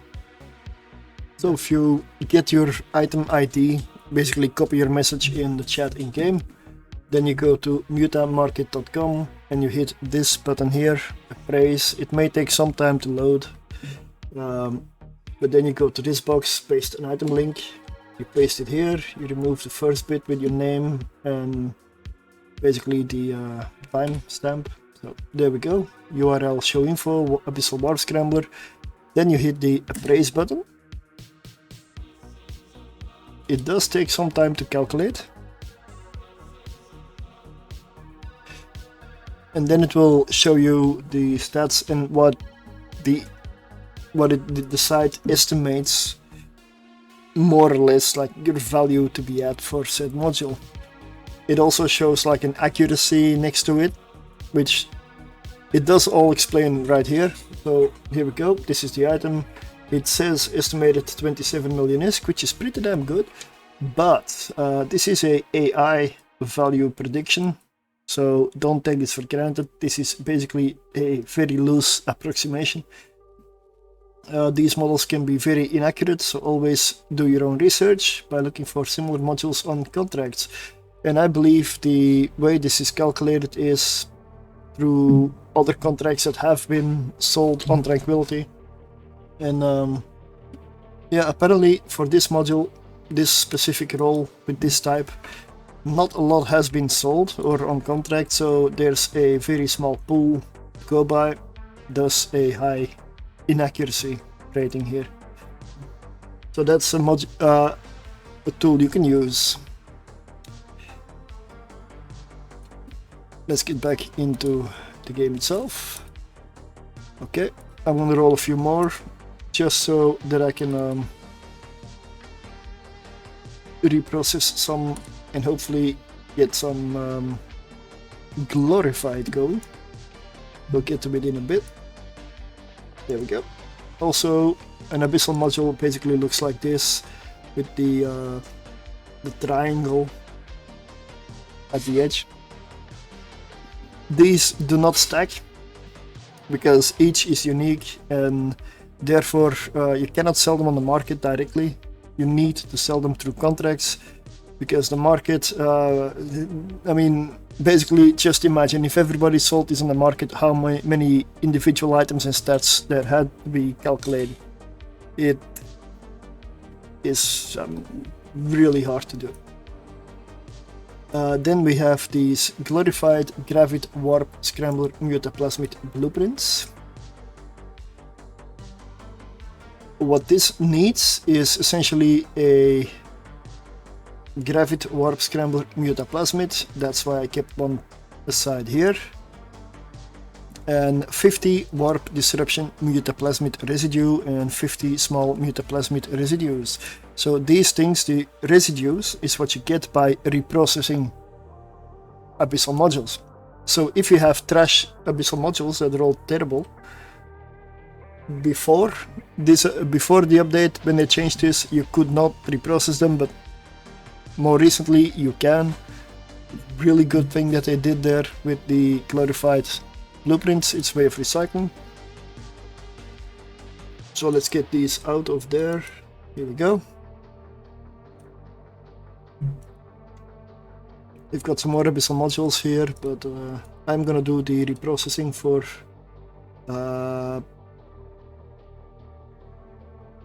I'm gonna try to save my good ones. Maybe I'll need them for maths. So here we have the window, 2 modules, you get a bunch of minerals, and only 10 of the items. So I will have to reprocess more, because I've got only 10.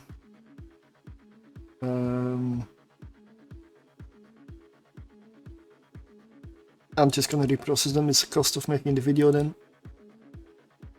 I've got 10 more, I may have to buy some extra stuff. Yep, we're gonna have to buy them. You can actually get them on the market, of course, because the residues you can sell on the market. So I need 30 more of them. Now I have 50. I've got the residue right there. Then we go to the glorified gravid warp scrambler mutaplasmid blueprint. Go use blueprint. There we go. Now this goes through the industry window. It is a BPC, so it has some job duration attached to it. So it's not going to be finished during this video. So it's going to be 1 hour, 21 minutes, 26 seconds remaining. But that is how you make this one. And if you go for this, basically the glorified mutaplasmids have a even bigger range to roll in than their equivalents. So they can be really positive and they can be really negative. But then again, you reprocess them again and again, get materials from them. So that is basically it. There are of course 3 tiers in the mutaplasmids. You've got the decayed, the gravid, and then the best ones, or well, with the biggest range, the unstable ones. They also tend to be more expensive, of course. And that is everything about the mutaplasmids. But I'm in need of a drone as well, so I'm gonna roll this one. The exigent medium drone firepower mutaplasmid. Now this is a special one. This does not come from the Abyss. This comes from nullsec crab beacons. But this is how you get those mutated drones that you see people flaunting in the higher tiers Abyss, especially with LS. Let's mutate, terrible fall off, bad armor, a little bit of damage, good speed, bad optimal range, terrible shields, no structure remains, absolutely horrendous turret tracking, so hardly any damage modifiers, insanely bad turret tracking. So what I did here is I destroyed this drone. So of course, as with everything these days, you can, or you should, yeah, be able to hit the reprocess button, and then once again you will get a little bit of mats back. Abyssal Deadspace, tools and resources. I will be showing you a lot of websites, tools and communities and places to access a lot of information about the Abyss and everything around it. So the Evoline community is amazing, so do check out all the good and nice content creators out there.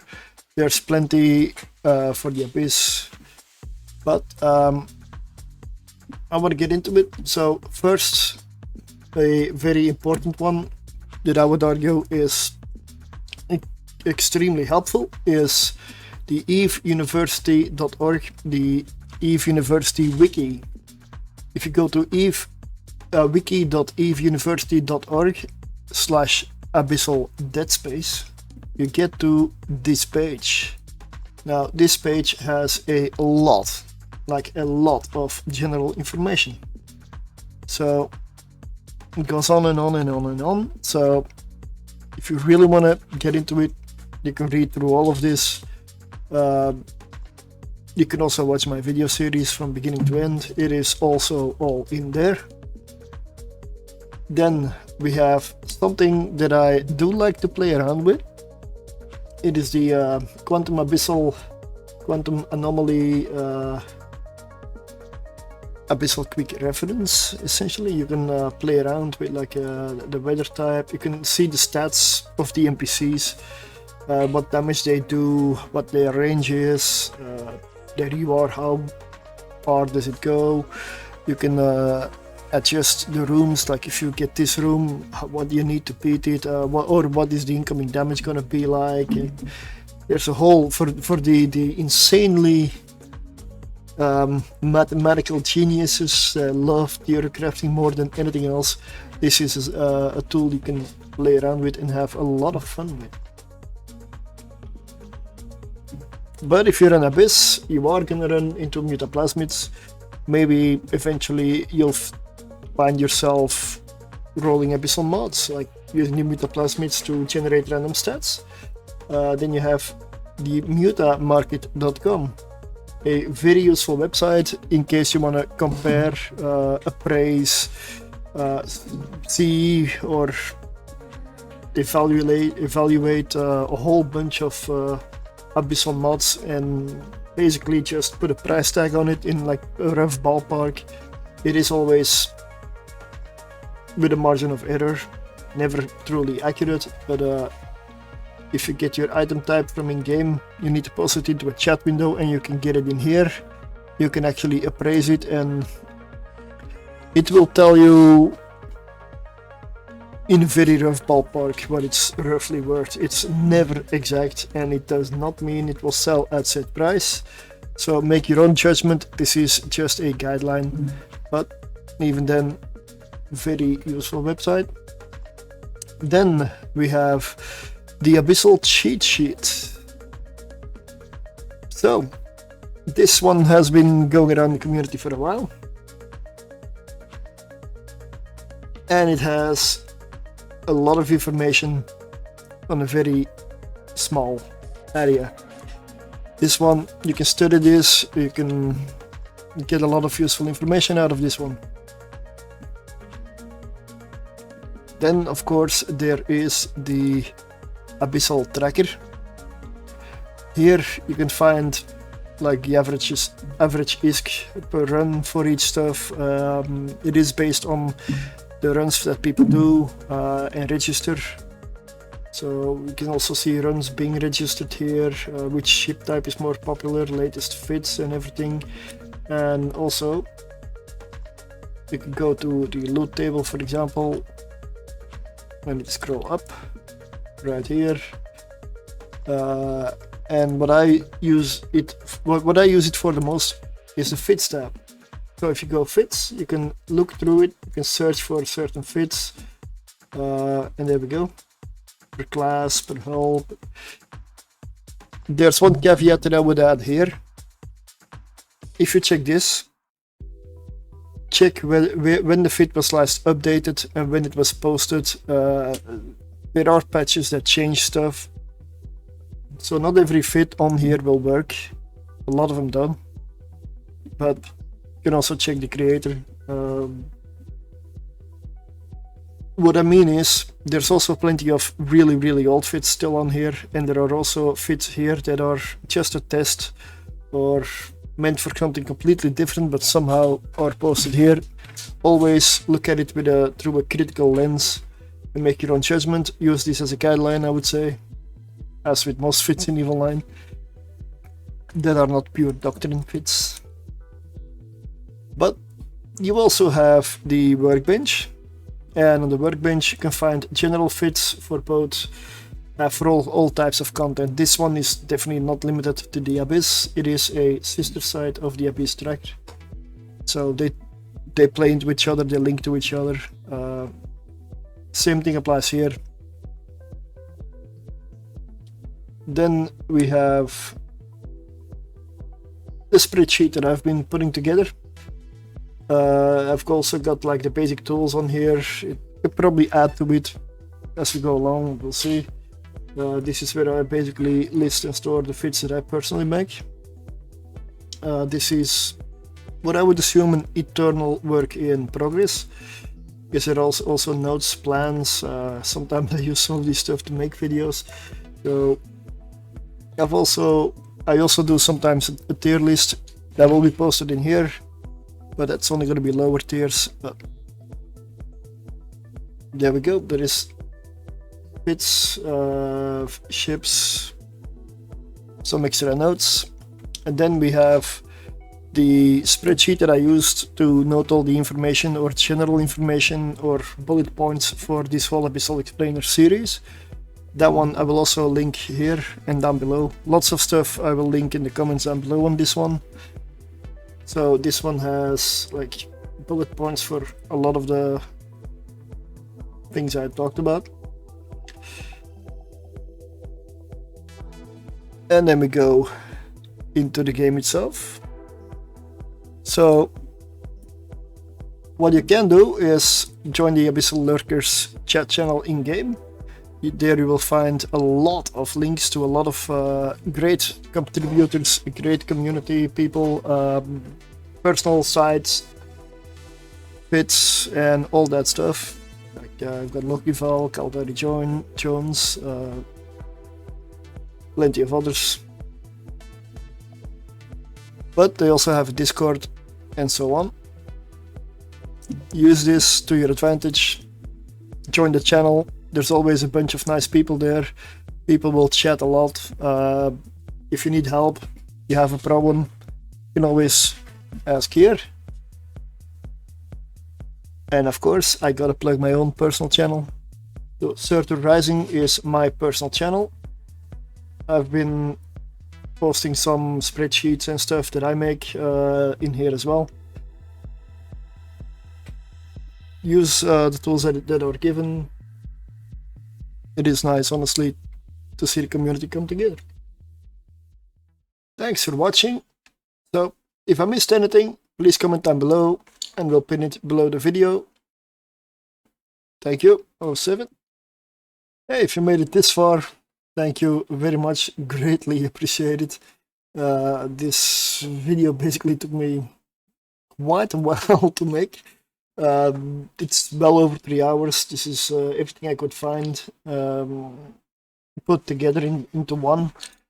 But as always, if you have anything to add, there are comments down below. There is only constructive criticism. The end result can only be improved on. So you can find me in my in-game channel, which is Surtr Rising in EVE Online. You can join my personal Discord, which will also be linked down below. You can also find me here on YouTube and also on Twitch at Lord_Surtr. You can find me on Kick at Lord-Surtr. And I occasionally do some TikToks at Lord_Surtr. There will be more videos in the future, but I do most of my fit testing live on stream. If it needs a bit more testing, I'll do it off stream, but the brunt of it will be done while being live, which is also why there are so few fits and few guides out there. So I will see you in the stream or online. Keep playing EVE Online. Internet spaceships is serious business, and the best ship is the friendship. So Surtr out, and I will see you at FanFest. Be there.